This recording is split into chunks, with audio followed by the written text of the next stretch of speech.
chim nó được hiện tại nên dòng lệ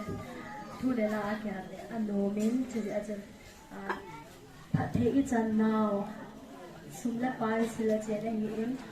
ít chân là dấu siêu việt dấu hạ đồ la chơi in ngay trái ta đến tu in thật thế ít chân nào lệ thật thế nên anh ngay lụi ta nó thật thế thằng vợ là khả năng sẽ có một tiền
Amen.